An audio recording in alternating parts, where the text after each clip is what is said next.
আসসালামু আলাইকুম, আমি আদিবা। আমি আজকে আবারও প্রতিদিনের মতো করে তোমাদের জৈব যৌগ থেকে দুটো বোর্ড কোশ্চেনের সলিউশন করে দিব। আমি এখানে নিয়েছি হচ্ছে চট্টগ্রাম বোর্ড 2019 সালে একটা কোশ্চেন, আর এটা হচ্ছে বরিশাল বোর্ড 2019 সালে। এই দুটো কোশ্চেনে আসলে অনেক কিছুই নিহিত আছে। তোমাদের এই ফুল চ্যাপ্টারের যত জ্ঞান আছে সবগুলো এখানে তোমার ব্যবহার করতে হবে। তো সবগুলো যদি বুঝাইতে যাই তাহলে দেখা যাবে তোমাদের ভিডিও অনেক লং হয়ে যাবে, তোমরা বোরিং ফিল করবা। আর যারা এই মুহূর্তে তোমরা বোর্ড কোশ্চেনের সলিউশনগুলো করছো তারা অবশ্যই তোমাদের আনুমানিক এই সম্পর্কে মোটামুটি ধারণা আছে, তাই আমি কিছু তোমাদের বুঝাই দিতেছি আর কিছু তোমাদের উপরেই ছেড়ে দিচ্ছি যাতে ভিডিও লং না হয়। তো চলো তাহলে শুরু করি। আচ্ছা, ফার্স্টে দেখো এখানে একটা ভাঙন বিক্রিয়া দেওয়া আছে, বিক্রিয়াটা আমি লিখে নিচ্ছি আগে।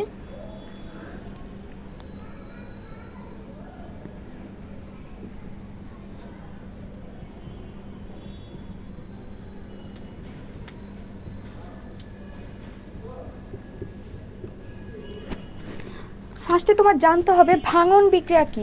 ভাঙন বিক্রিয়া মানে হচ্ছে, দেখো এখানে একটা যৌগ দেওয়া আছে যেখানে কার্বনের সংখ্যা হচ্ছে 14, হাইড্রোজেনের সংখ্যা হচ্ছে 30। এই যে কার্বন সংখ্যা আর এখানে যে হাইড্রোজেন সংখ্যা, এই 14কেই হচ্ছে ভেঙে এখানে কিছু দেওয়া হয়েছে, এখানে কিছু দেওয়া হয়েছে, আবার এখানে কিছু দেওয়া হয়েছে। আবার এখানে যে হাইড্রোজেনের সংখ্যা 30 আছে, এই 30কে ভেঙে আবার এখানে কিছু দেওয়া হয়েছে, এখানে কিছু দেওয়া হয়েছে, এখানে কিছু দেওয়া হয়েছে। এটাই হচ্ছে ভাঙন বিক্রিয়া। এই ভাঙন বিক্রিয়ায় তোমার এখানে যে উৎপাদ উৎপন্ন হবে যে কয়টা যৌগ, এইখানের কার্বন সংখ্যা আর হাইড্রোজেন সংখ্যার যোগফল, মানে এখানে মোট কার্বন সংখ্যার যোগফল এই যৌগের কার্বন সংখ্যার যোগফলের সমান হতে হবে। মানে এখানে দেখো 14টা আছে, তার মানে এখানে ওই কার্বন সংখ্যা 14ই হতে হবে। আবার এখানে যে হাইড্রোজেনের সংখ্যা আছে ওইগুলোর যোগফল এই 30ই হতে হবে। মানে এইখানের বেস আর এখানে বেস ঠিক থাকতে হবে। তাহলে দেখো এখানে ফার্স্ট কোশ্চেন বলছে এক্স যৌগ হতে, এখানে শুধু আমি ঘ নাম্বার কোশ্চেন নিয়েছি কারণ তোমাদের যে গ নাম্বার কোশ্চেন ছিল সেটা অন্য চ্যাপ্টারে ছিল। যেহেতু এই চ্যাপ্টারে আমি আপাতত তোমাদের সলিউশন দিচ্ছি তাই আমি শুধুমাত্র ঘ নিয়েছি, যখন আমি ওই চ্যাপ্টার করাবো তখন ওইটা ক্লিয়ার করে দেব। এখানে বলছে এক্স যৌগ হতে ভিনেগার প্রস্তুত করা কি সম্ভব, ব্যাখ্যা করো। তার মানে আমার ফার্স্টে এক্স যৌগটা কি বের করতে হবে। এখন দেখো এখানে কার্বন কয়টা আছে, 3টা। এখানে কার্বন কয়টা, 7টা। 7টা আর 3টা কয়টা হয়, 10টা। কিন্তু এখানে কার্বন আছে কয়টা, 14টা। তার মানে এই 14টা থেকে যদি আমি এইখানে মোট কার্বন সংখ্যা বাদ দেই তাহলে বাকি কার্বন সংখ্যা হচ্ছে এটার সংখ্যা, যেহেতু এইগুলার মোট যোগফল হবে হচ্ছে 14। তার মানে এখানে কার্বন সংখ্যা হবে কয়টা, 4টা। তারপর দেখো এখানে হাইড্রোজেন আছে হচ্ছে 6টা আর এখানে হচ্ছে 16টা। 16 আর 6 কত, 22, মানে 22। তাহলে 30 থেকে যদি আমি 22 বিয়োগ করি তাহলে কি হবে, মাইনাস দিলে থাকে হচ্ছে তোমার 8 থাকে। তার মানে এখানে কার্বন সংখ্যা হচ্ছে C4 আর এখানে H8। তার মানে এক্স যে যৌগটা হবে সেখানে কার্বন সংখ্যা হবে হচ্ছে 4টা, হাইড্রোজেন সংখ্যা হবে হচ্ছে 8টা। এখন দেখো এখানে 2 আছে, 2 গুণ আকারে আছে, মানে এক্সের যে মানটা হবে ওইটার সাথে 2 ইনটু আকারে আছে। তাহলে দেখো আমি যদি এই 2 দ্বারা এটাকে তোমার ভাগ করি, ডিভাইড করি, তাহলে যে যৌগটা পাবো সেটাই এক্সের যৌগ, মানে এক্সের মান হবে। তাহলে দেখো এখানে 2 দ্বারা যদি আমি 4কে ভাগ করি তাহলে হয় হচ্ছে 2। আবার এখানে 2 দ্বারা যদি 8কে ভাগ করি হয় হচ্ছে 4। এখন এইটা হচ্ছে এক্স, এই যৌগটার নাম হচ্ছে এক্স।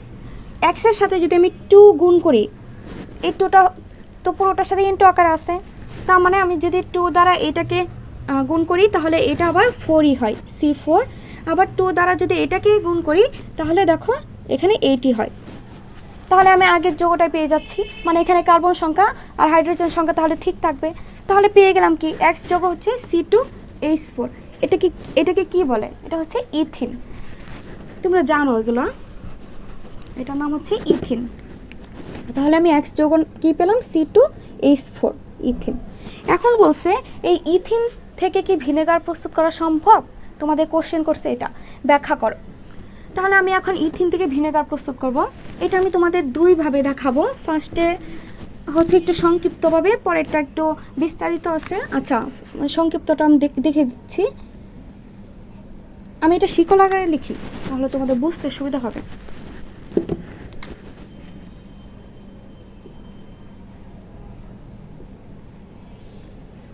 ফার্স্ট আমি, আচ্ছা লক্ষ্যটা কি, আগে লক্ষ্য ঠিক রাখতে হবে। ফার্স্টে আমি ইথিনকে হচ্ছে পানি সংযোজনের মাধ্যমে অ্যালকোহল বানাবো। তারপর অ্যালকোহলকে আমি যদি দুইবার জার্মান অক্সিজেন দ্বারা জারিত করি, তাহলে কিন্তু ইথানয়িক অ্যাসিড পেয়ে যাব। তোমরা জানো ভিনেগার মানে হচ্ছে ইথানয়িক অ্যাসিডের 6 থেকে 10% জলীয় দ্রবণ। তোমাদের বইয়ে ভুল দেওয়া আছে, বইয়ে দেখবা দুই জায়গায় ভাবে দেওয়া আছে। এক জায়গায় দেওয়া আছে হচ্ছে ইথানয়িক অ্যাসিডের 6 থেকে 10% জলীয় দ্রবণ, আরেক জায়গায় দেওয়া আছে হচ্ছে ইথানয়িক অ্যাসিডের 4 থেকে 10% জলীয় দ্রবণ। 4 থেকে 10% জলীয় দ্রবণ, এটা ভুল, 6 থেকে 10% জলীয় দ্রবণ হবে। তার মানে আমার এখানে ফার্স্ট আমি অ্যালকোহল বানাবো, তারপর এটাকে দুইবার জারিত করব জার্মান অক্সিজেন দ্বারা। পানি সংযোজন বিক্রিয়ার জন্য অবশ্যই পানি লাগবে, এটার নাম পানি সংযোজন বিক্রিয়া, তোমাদের বইয়ে দেওয়া আছে স্পষ্ট করে। উৎপন্ন হবে কি, অ্যালকোহল। যেহেতু এখানে ইথিন আছে, তার মানে এখানে ইথানলই উৎপন্ন হবে, এখানে তো প্রোপানল উৎপন্ন হবে না। ইথানল, এটার নাম কি, ইথানল। আর এখানে প্রভাবক হবে হচ্ছে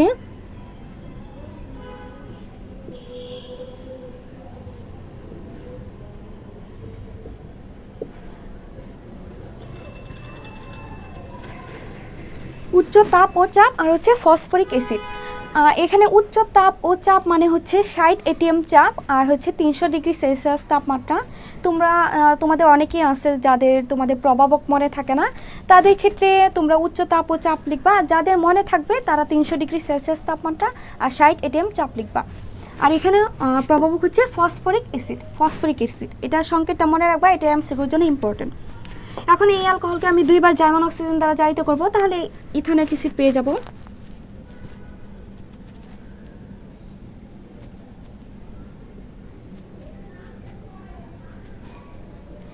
এখানে প্রভাবক হচ্ছে পটাশিয়াম ডাইক্রোমেট K2Cr2O7, আর নিচে হচ্ছে sulphuric acid H2SO4, potassium dichromate আর সালফিউরিক অ্যাসিড। উৎপন্ন হবে কি, অ্যালডিহাইড, মানে ইথানল উৎপন্ন হবে।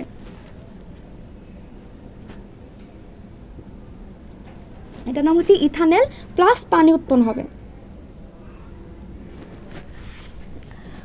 আচ্ছা দেখো, এখানে কিন্তু কার্বন দুইটাই কাউন্ট করা হয়েছে, মানে এখানে মূলকের যে কার্বনটা ওইটাও কিন্তু কাউন্ট করা হবে এখানে। তোমরা অনেকে এটা ভুল করো, লেখা হচ্ছে CH3 তারপর CH2 দিয়ে তারপর আবার এই মূলকটা লিখো। ওইখানে তো কার্বন সংখ্যা 3টা হয়ে যাচ্ছে, তখন তো এটা প্রপার নেল হয়ে যাবে। যদি ইথানল লিখতে চাও তাহলে কার্বন সংখ্যা এইটারও কাউন্ট করতে হবে, মানে এখানে মোট 2টা কার্বন, তার মানে এটা ইথানল। আচ্ছা, এখন ইথানলকে যদি আমি পুনরায় জার্মান অক্সিজেন দ্বারা জারিত করি, তাহলে ইথানয়িক অ্যাসিড উৎপন্ন হবে।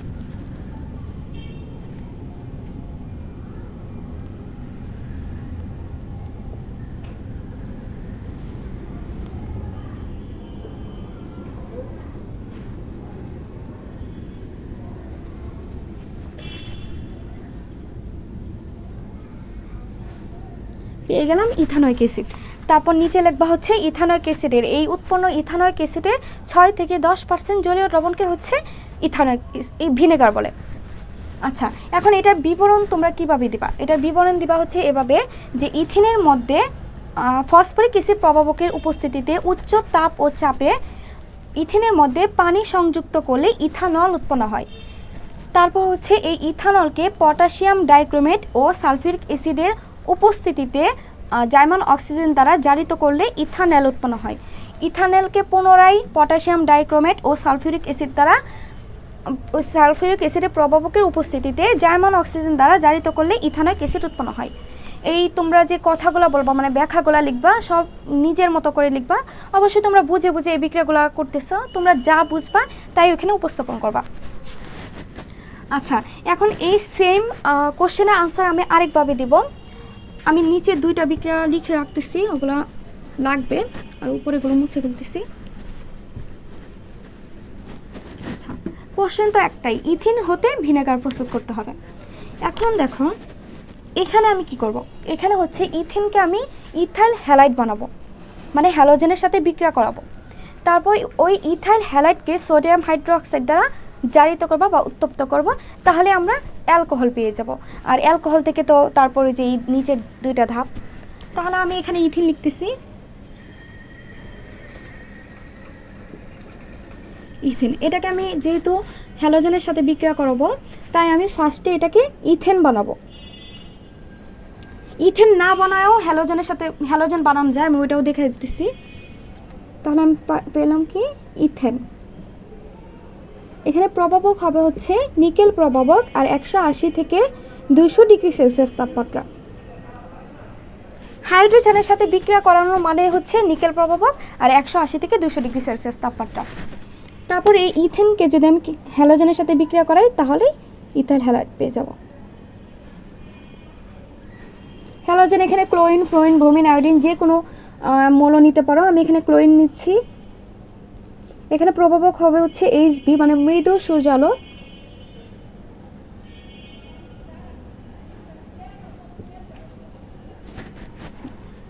দেখো, এখন যদি এটাকে সোডিয়াম হাইড্রোক্সাইড দ্বারা উত্তপ্ত করি, তাহলে অ্যালকোহল পেয়ে যাব। এটার নাম হচ্ছে ক্লোরো ইথেন বা ইথাইল ক্লোরাইড। এটা আমি লিখে দিই, ক্লোরো ইথেন।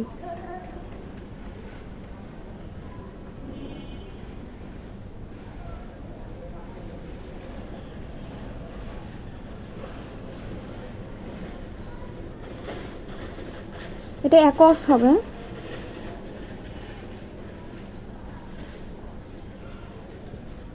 অ্যালকোহল পেয়ে গেলাম, প্লাস হচ্ছে NaCl, সোডিয়াম ক্লোরাইড, লবণ উৎপন্ন হবে। তাহলে দেখো, এখানে ফার্স্টে আমি হচ্ছে ইথেন বানাইছি, তারপর ইথেনকে হচ্ছে ক্লোরিনেশন করে আমি ইথাইল হ্যালাইড বা ক্লোরো ইথেন বানাইছি, তারপর ক্লোরো ইথেনকে সোডিয়াম হাইড্রোক্সাইড দ্বারা উত্তপ্ত করে অ্যালকোহল পেয়ে গেছি। এইভাবেই তোমরা বিবরণটা লিখবা।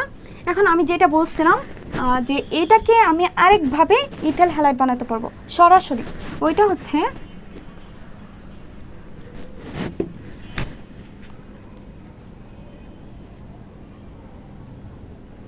তখন এখানে হাইড্রোক্লোরাইড গ্যাস দ্বারা বিক্রিয়া করাতে হবে, তাহলে উৎপন্ন হবে হচ্ছে, এখানে প্রভাবক থাকবে হচ্ছে Hb, উৎপন্ন হবে হচ্ছে CH3CH2Cl, ইথাইল ক্লোরাইড।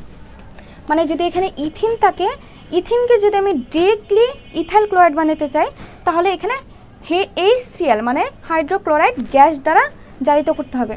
আর যদি আমি ইথেনকে ইথিন বানায় ওইভাবে করি, তাহলে শুধু এখানে ফার্স্টে H2 দিয়ে আমি ইথেন বানাবো, তারপর শুধু ক্লোরিনেশন করলে হয়ে যাবে। তাহলে আশা করি তোমরা এটা আনসার পেয়ে গেছো। এভাবে আমরা ইথিন থেকে ভিনেগার প্রস্তুত করতে পারি। এটা একটা কমন কোশ্চেন। আচ্ছা, তারপরে সৃজনশীলে দেখো, এখানে দুটো হিংস দেওয়া আছে। আমি ফার্স্টে লিখি এখানে,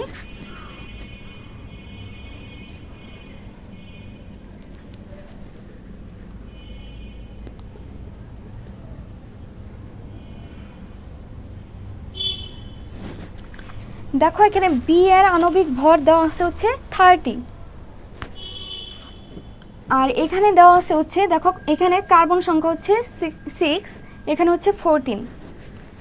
তাহলে দেখো এখানে যদি এ এর মানটা আমি সর্বনিম্ন 1 ধরি, কার্বন সংখ্যা এখানে যদি আমি 1 ধরি, মানে এখানে হবে হচ্ছে মিথেন। যদি আমি মিথেন ধরি, তাহলে তো এখানে 2 যেহেতু আছে, তার মানে 2টা কার্বন হয়ে যায়। তার মানে এখান থেকে যদি আমি 2টা কার্বন বাদ দিই, থাকে কয়টা? 4টা। কিন্তু আমি যদি এখানে ইথেন ধরি, ধরো আমি এখানে ইথেন ধরলাম বা ইথিন যাই বলো না কেন, তখন তো কার্বন সংখ্যা এটা কয়টা হয়ে যেতেছে? 4টা হয়ে যাচ্ছে। তখন এখানে কয়টা হবে?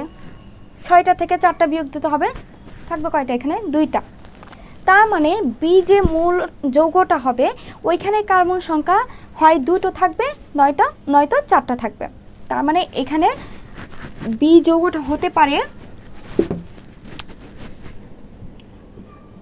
ইথেন অথবা ইথিন অথবা ইথাইন, বা হতে পারে প্রোপিন,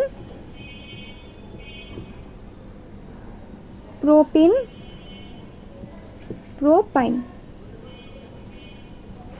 আচ্ছা, এখন আমি এই ইথেনের আণবিক ভর বের করব। যদি আণবিক ভর 30 হয় তার মানে বি যৌগটা 30, বি যৌগ পেয়ে গেলে তো আমরা এ যৌগ অটোমেটিক্যালি পেয়ে যাব। তাহলে আমি দেখো ইথেনটা লিখি।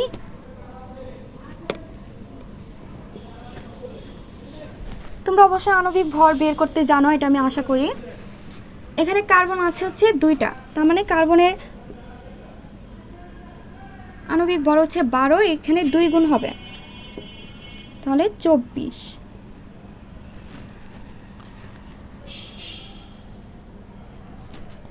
আর দেখো এখানে হাইড্রোজেন আছে হচ্ছে 6টা, তার মানে 6, 30 পেয়ে গেলাম।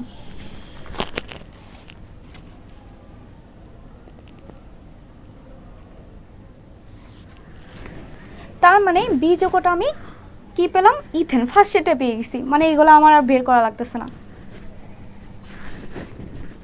তার মানে আমি এখানে বি যৌগ যেহেতু ইথেন পেয়েছি, এখন এ যৌগটা বের করব। আমি লিখি এখানে 6।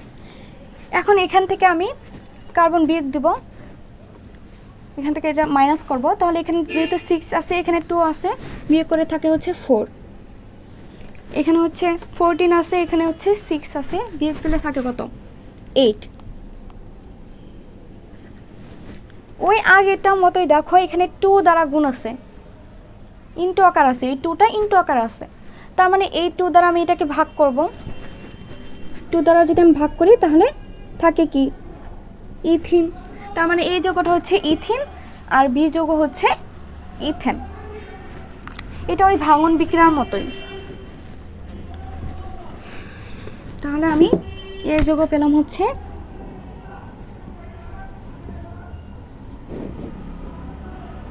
ইথিন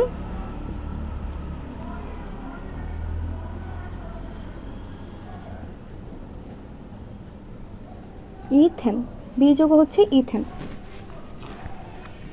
এখন দেখো গ নাম্বার কোশ্চেনে বলছে উদ্দীপকের এ যৌগ থেকে কিভাবে বি যৌগ তৈরি হয় সমীকরণ সহ বর্ণনা করো। মানে ইথিন থেকে ইথেন, তো সহজ একদমই। দেখো এখানে ইথিনে হাইড্রোজেন সংখ্যা আছে হচ্ছে কম, 2টো হাইড্রোজেন ইথেন থেকে কম আছে, তাহলে আমি এখনো হাইড্রোজেন দ্বারা যদি আমি এটাকে সংযুক্ত করি, মানে বিক্রিয়া করাই, তাহলে আমরা ইথেন পেয়ে যাব। তাহলে করাই এখানে এখনো হাইড্রোজেন নিলাম। প্রভাবক হচ্ছে নিকেল প্রভাবক, 180 ডিগ্রি সেলসিয়াস থেকে 200 ডিগ্রি সেলসিয়াস তাপমাত্রা। প্রভাবকগুলো মাথায় রাখবো। উৎপন্ন হবে কি, ইথেন। মানে দেখো এখানে হাইড্রোজেন একটা এখানে চলে আসবে আর একটা এখানে চলে আসবে, আর ডাবল বন্ডটা উঠে যাবে, সিঙ্গেল বন্ড হবে, এটার নাম হচ্ছে ইথেন। তাহলে আমি পেয়ে গেলাম এ যৌগ থেকে বি যৌগ। এখন দেখো গ নাম্বার কোশ্চেনে কি বলছে। গ নাম্বার কোশ্চেনের জন্য তোমার ফার্স্টে সি যৌগটা বের করতে হবে। তাহলে আমি এখানে বিক্রিয়াটা লিখে নেই।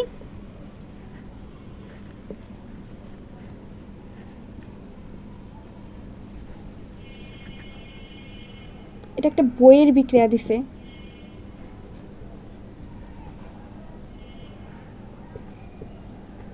আচ্ছা, কলিচুন কি, কলিচুন কি তোমরা জানো? কলিচুন মানে হচ্ছে ক্যালসিয়াম হাইড্রোক্সাইড, ক্যালসিয়াম হাইড্রোক্সাইড। আচ্ছা, এখন বলছে দেখো এটা নাম হচ্ছে ক্যালসিয়াম কার্বাইড, লিখে দিই আমি এখানে।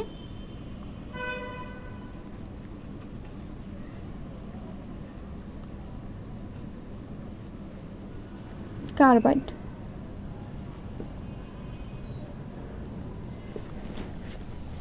ক্যালসিয়াম কার্বাইড পানির সাথে বিক্রিয়া করে উৎপন্ন করে কি জানো তোমরা, ইথাইন।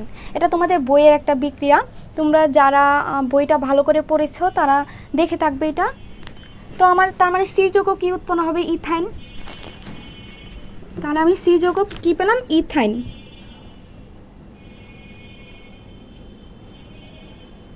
ইথেনের ট্রিপল বন্ড। এখন বলছে খাদ্য সংরক্ষক এবং প্লাস্টিক। খাদ্য সংরক্ষক বলতে এখানে হচ্ছে ভিনেগারকে বোঝানো হয়েছে। ভিনেগার তোমরা জানো আচার সংরক্ষণ করতে ব্যবহৃত হয়, আবার বিভিন্ন ধরনের তোমার অন্যান্য বিভিন্ন ধরনের কি বলবো, তোমাদের বই দেওয়া আছে দেখে নিও। বলছে খাদ্য সংরক্ষক এবং প্লাস্টিক পাইপ তৈরিতে সি যৌগটি ব্যবহার করা হয়, সমীকরণ সহ মূল্যায়ন করো। তাহলে আমি ফার্স্টে এখানে খাদ্য সংরক্ষক ভিনেগার তৈরি করব। এই সি যৌগ থেকে মানে ইথাইন থেকে আমি ভিনেগার প্রস্তুত করব। তাহলে দেখো এটা ওই আগের কোশ্চেন আনসারের মতোই, কিন্তু আমি এটাও তোমাদের দুইভাবে দেখায় দেব। ফার্স্টে সহজটা দেখাইতেছি, পারলে সবই সহজ।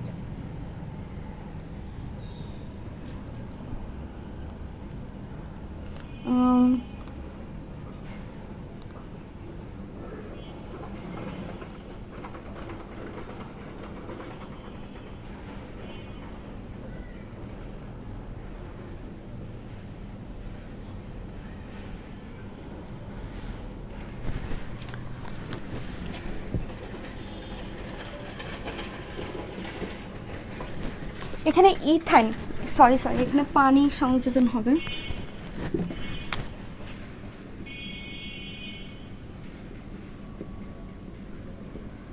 পানি সংযোজন বিক্রিয়া। এখানে দেখো ethyne 20% sulphuric acid, 2% mercuric sulphate. এটার নাম কি? Mercuric sulphate. লিখে দিই এটা আমি।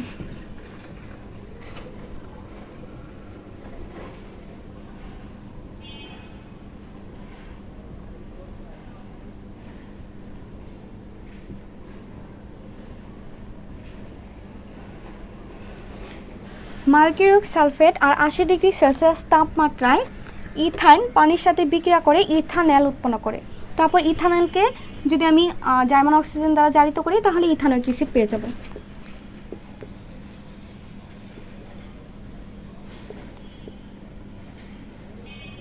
প্রভাবক পটাশিয়াম ডাইক্রোমেট,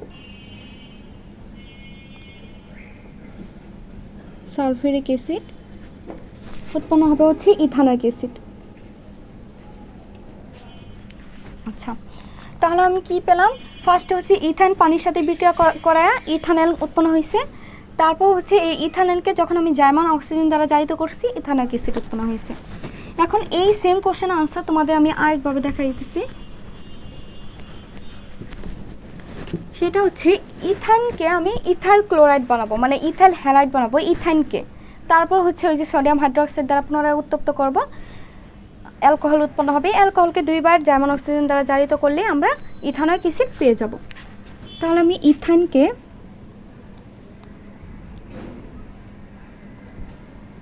ইথিন বানাবো।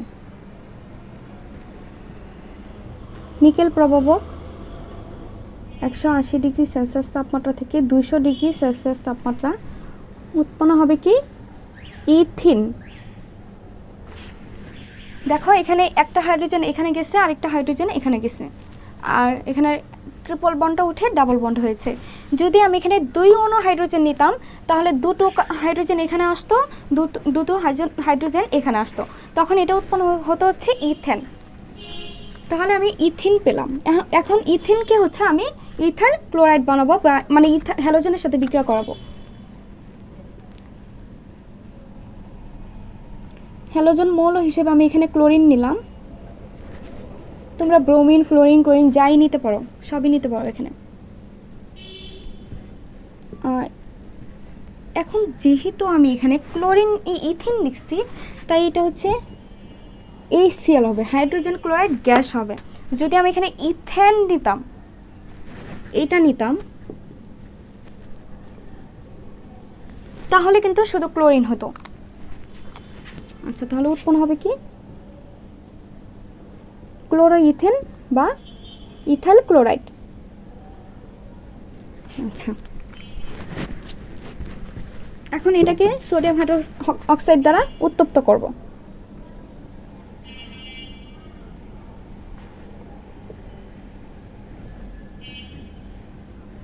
এটা অ্যাকোয়াস হবে, উৎপন্ন হবে হচ্ছে অ্যালকোহল। এখন এই অ্যালকোহলকে দুইবার জার্মান অক্সিজেন দ্বারা জারিত করব, তাহলে আমরা ইথানোয়িক অ্যাসিড পেয়ে যাব।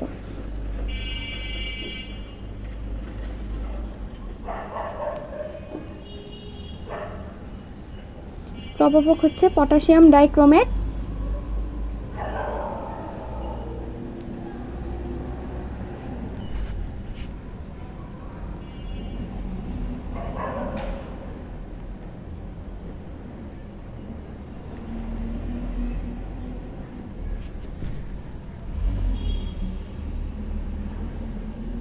এখন এই ইথানলকে, এটা হচ্ছে ইথানল, ইথানলকে পুনরায় আমি অক্সিজেন দ্বারা জারিত করব, তাহলে ইথানলিক অ্যাসিড পেয়ে যাব।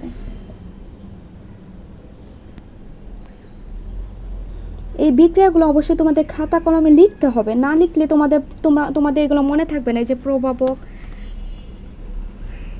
এগুলো মনে থাকবে না, লিখে প্র্যাকটিসে রাখতে হবে, তাহলে আমরা খাদ্য সংরক্ষক হিসেবে ইথানলিক অ্যাসিড পেয়ে গেলাম। এই ইথানলিক অ্যাসিডে 6 থেকে 10% জলীয় দ্রবণকে হচ্ছে ভিনেগার বলে। আচ্ছা, তারপর বলছে প্লাস্টিক পাইপ তৈরিতে সি যৌগটি ব্যবহার করা হয়। সি যৌগটা আমরা কি পাইছি?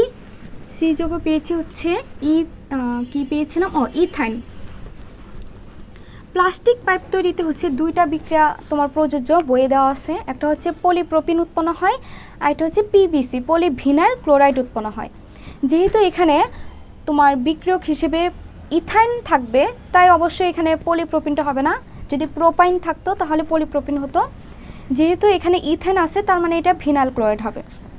ভিনাইল ক্লোরাইডের জন্য তোমার অবশ্যই ইথিনকে ইথাইল ক্লোরাইড বানাতে হবে। ইথিনকে ইথাইল ক্লোরাইড যখন বানাবা তখনই ওইটা ভিনেগার পিভিসি মানে পলিভিনাইল ক্লোরাইড উৎপন্ন করবে। তাহলে ফার্স্টে আমি ভিনাইল ক্লোরাইড বানাবো, ইথাইনকে হচ্ছে ভিনাইল ক্লোরাইড বানাবো। ভিনাইল ক্লোরাইড বানানোর জন্য আমার ইথাইনকে হচ্ছে ফার্স্টে হচ্ছে তোমার পানি সংযোজনের মাধ্যমে ইথানল বানাতে হবে। তোমাদের ইথাইনকে আরেকভাবে ভিনাইল ক্লোরাইড বানানো যায়, ওটা হচ্ছে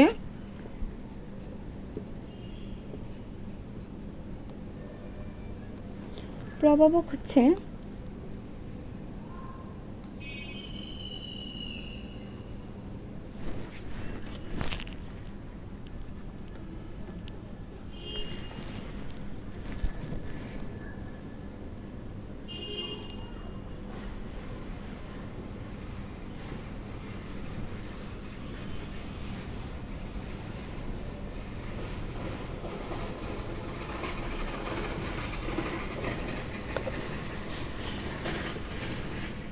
এটার নাম হচ্ছে ভিনাইল ক্লোরাইড।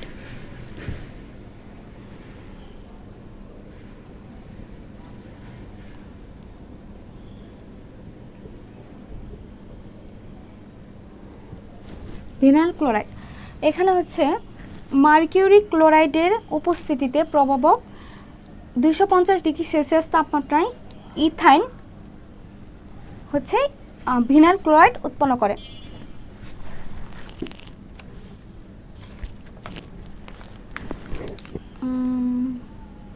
আচ্ছা, এখানে ক্লোরিন যেহেতু আসছে, তার মানে এখানে হচ্ছে হাইড্রোজেন ক্লোরাইড গ্যাসের সাথে বিক্রিয়া করাতে হবে। ভুল দিচ্ছি এখানে।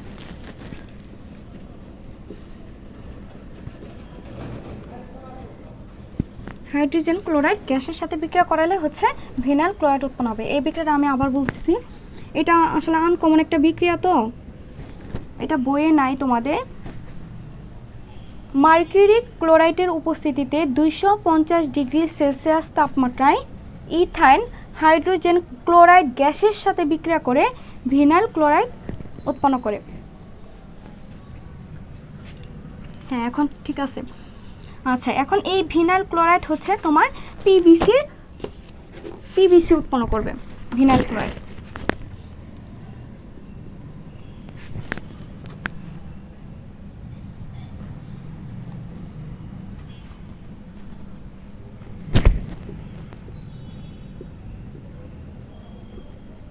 প্রভাবক হচ্ছে উচ্চ তাপ ও চাপ, আর এখানে হচ্ছে তোমার জৈব পার অক্সাইড।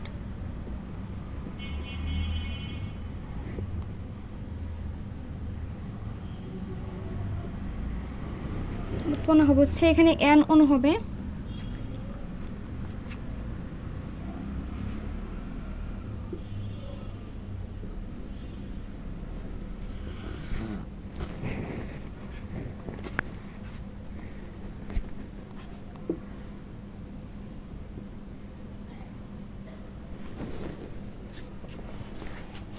এইটার নাম হচ্ছে তোমার vinyl chloride, sorry PVC, polyvinyl chloride.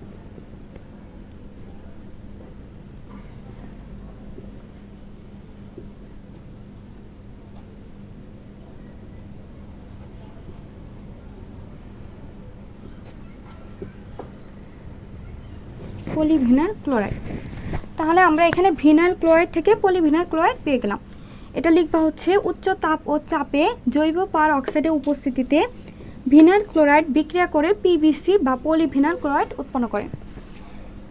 এভাবে হচ্ছে প্লাস্টিক পাইপ তৈরিতে পিভিসি ব্যবহৃত হয়, আর এভাবে হচ্ছে ইথাইন থেকে পিভিসি উৎপন্ন করা যায়। আশা করি তোমরা মোটামুটি 2টা কোশ্চেনের আনসার ঠিকভাবে বুঝতে পেরেছ। তোমাদের যদি আরও অন্য কোনো চাহিদা থাকে, অন্য কোনো বোর্ড কোশ্চেন, অবশ্যই কমেন্টস করে জানাবে। আজকে এই পর্যন্ত রাখছি। আল্লাহ হাফেজ।